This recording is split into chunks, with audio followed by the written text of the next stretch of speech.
السلام عليكم. إن شاء الله النهاردة هنعمل مع بعض القرص الطرية بالعجوة بطريقة سهلة وبسيطة واقتصادية جدا، وبعجينة هشة وطرية وقطنية وأحلى من الفران كمان. يلا بينا نبدأ الوصفة على طول. بس قبل ما نبدأ الوصفة متنسوش تعملوا لايك على الفيديو عشان تدعموني يوصل لأكبر عدد، وما تنسوش تصلوا على النبي الحبيب عليه أفضل الصلاة والسلام. أول حاجة معايا نص كوباية من اللبن الدافي، طبعا عشان احنا في الشتاء نستخدم مكونات دافية. ونص كوباية من المية، ممكن تستخدمي المقدار كله لبن وممكن تستخدمي المقدار كله مية. معايا 3 معالق كبار من السكر، ومعايا معلقة كبيرة من الخميرة الفورية، ونقلبهم كويس جدًا لحد ما يدوبوا. في الخطوة دي ممكن لو أنتِ مش متأكدة من الخميرة بتاعتِك شغالة والّا لأ، ممكن تسيبيهم 5 دقايق كده على جنب لحد ما الخميرة تتفاعل معاكِ، بس لو متأكدة اشتغلي على طول زيي. معايا كيس من الفانيليا البودر، الفانيليا البودر بتدّي نكهة حلوة أوي للعجينة. وكمان معايا معلقة صغيرة من الخل، الخل هيحافظ على القرصة معاكِ ما تخلّيهاش تبرول منِّك. ونقلب كل المكونات دي كويس، وبعد كده ننزل عليهم بربع كوباية من الزيت، يُفضّل يكون زيت نوعه حلو. ونقلب المكونات السايلة كلها مع بعض كويس جدًا لحد ما يختلطوا مع بعض. بعد كده هننزل عليهم بالخليط الجاف اللي هو عبارة عن نُص كيلو من الدقيق، يعني 4 كوبايات بمَج الشاي العادي، عليهم نُص معلقة صغيرة من البيكنج باودر، ربع معلقة صغيرة من الملح. يُفضّل تستخدمي نوع دقيق كويس ليه عرق عشان يفرق معاكِ في الآخر في نتيجة المخبوزات. في الأول هنقلب بالمعلقة لحد ما يختلطوا مع بعض.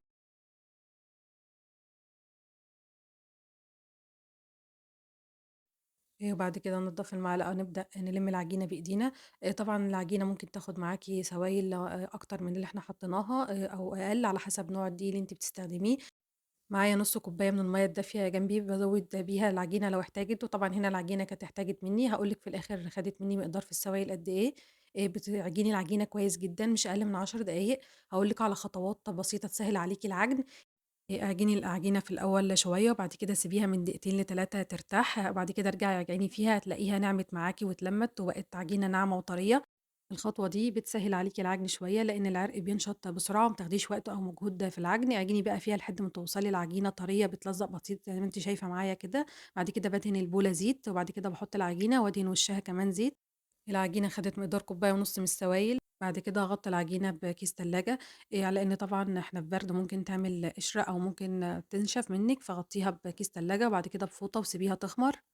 تعالوا بينا بقى نحضّر العجوة اللي هنحشي بيها القُرَص. العجوة زي ما أنتم شايفين معايا طرية كده. أنا عملت فيها إيه عشان أخلّيها طرية، هي كانت جامدة معايا جدًا، عرّضتها لحمّام مائي زي الشوكولاتة كده بالضبط، لإن أنا باحس إن هي أمّا بتتعرّض لنار مباشرة بيتغيّر طعمها وبتشد أكتر أو ممكن تنشف منِّك. فحطّيها على حمّام مائي مع معلقة كبيرة من الزبدة لحد ما تسخن العجوة كويس جدًا، وبعد كده ابدئي ادعكيها بإيدِك لحد ما توصلي للطراوة دي. بعد كده هنبدأ نكوّرها كِوَر على قد القرصة اللي إحنا هنعملها. مقدار العجوة معايا كان باكيت عجوة مفروم 400 جرام. وهنا بعد حوالي ساعة كانت العجينة خمرت معايا. هابدأ أخرّجها من الطبق وأبدأ أقطّع فيها. هابدأ أقطّع العجينة لكِوَر صغيّرة على الحجم اللي أنتِ عاوزاه. أنا هنا مقطّعاها حجم متوسط بالجرامات هي تطلع من 50 ل55 جرام. ده حجم كويس جدًا. وأنتِ بقى بتكوّري العجينة ابدئي طلّعي الهوا كويس جدًا منها. وكوّريها واقفلي أطرافها كويس، وبعد كده حطّيها على طبق ممسوح مسحة زيت خفيفة، بلاش دقيق لإن إحنا العجينة طرية مش عايزينها تنشف وممكن الدقيق ينشفها معايا. وهاكرر نفس الخطوات لحد ما أخلّص الكمية كلّها.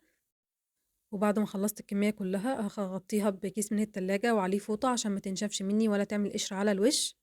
وبعد كده هاريّحها 5 دقايق، وهابدأ بأول كورة أنا كوّرتها، هابدأ أفردها زي ما أنتم شايفين معايا كده فردة على شكل دايرة. وأبدأ أركّز على الأطراف أكتر، أخلّي الأطراف أرفع من المنتصف، أنا عايزة المنتصف يكون سميك عشان أمّا نحط قطعة العجوة تكون في المنتصف وتكون الطبقات مساوية من فوق وتحت زي بعض. بعد كده هنجيب كور العجوة اللي إحنا كوّرناها وأبدأ أبطّطها تبطيطة بسيطة كده زي ما أنتم شايفين وأحطها في منتصف القرصة. وبعد كده أبدأ ألِم الأطراف عليها وأقفل القرصة كويس جدًا. لازم تقفلي القرصة كويس جدًا عشان أثناء التخمير ما تفتحش منِّك. زي ما أنتِ شايفة معايا كده بالِمّها وبعدين باقفلها كويس جدًا. وبعد كده بقى أقلبها على الناحية التانية وأدّيها تبطيطة بسيطة كده. وأنتِ بتبطّطيها ما ترفعيش القرصة جامد، ادّيها بس تبطيطة بسيطة كده عشان ما تنشفش منِّك أثناء الخبز. بعد كده بنعلّم نُص القرصة عن طريق غطا إزازة زي ما أنتِ شايفة كده. وبعد كده هابدأ أقطّعها ل4 تربع، وكل ربع هاقطّعه ل2. وده في الآخر هيدّينا شكل الوردة اللي أنتِ شُفتيه في أول الفيديو.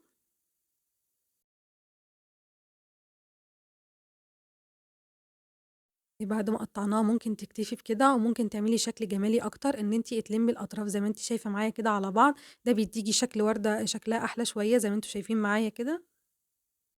عايزة أقول لِك على كذا خطوة وأنتِ بتفردي العجينة، لو لقيتِ العجينة بتلزق معاكِ في المكان اللي أنتِ بتفردي عليه، امسحي المكان مسحة زيت، وبعد كده بطّطي القرصة، ما تبطّطيهاش على دقيق، لإن الدقيق هينشف معاكِ العجينة ويضيّع الطراوة اللي إحنا عاملينها فيها.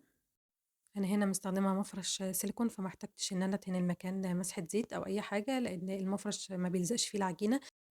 بعد كده باكرر نفس الخطوات زي ما أنتم شايفين، فردت القرصة، وبعد كده فردت العجوة وقفلت عليها العجوة كويس جدًا، بعد كده علّمت منتصف القرصة بغطاء إزازة.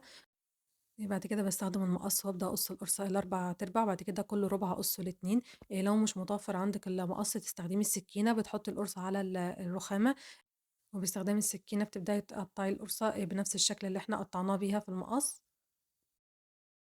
ممكن تكتفي بالشكل ده أو ممكن تضمي الأطراف زي ما أنتِ شايفة معايا كده بيديكِ شكل جمالي أكتر. بعد ما نخلّص الكمية كلّها نمسح الصينية مسحة زيت خفيفة، ونبدأ نرص عليها القرص زي ما أنتم شايفين معايا كده ونسيبها تخمر براحتها، تاخد وقتها في الخمر عشان إحنا في وقت برد. وهنا كانت خمرت معايا وحجمها تضاعف زي ما أنتم شايفين كده. عايزة أقول لِك على خطوة حلوة باعملها عشان أسرّع عملية التخمير. باحُط الصواني على الشبكة في البوتاجاز، وبعد كده باحُط صينية تحتهم، والصينية دي تكون فيها مَيّة مغلية، البخار اللي في المَيّة المغلية هيطلع على القُرُص ويخلّيها تخمر بسرعة. ده بيسرّع عملية التخمير، كل ما كان المكان دافي كل ما خدتش معاكِ وقت أكتر في التخمير.